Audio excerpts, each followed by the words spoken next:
Welcome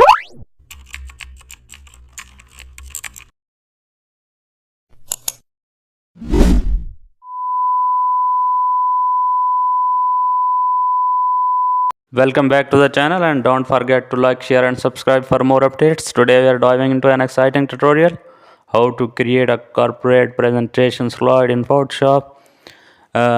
Create a new canvas and add a clean white background. Now insert company logo and heading at the top. Use color blocks to divide information. Add short bullet text for clarity. Include teams or product photos. Apply shadows under text boxes. Keep spacing even throughout. Use consistent color palette. Save multiple slides with variations. Now apply subtle gradient behind content and export each slide as JPG or PDF.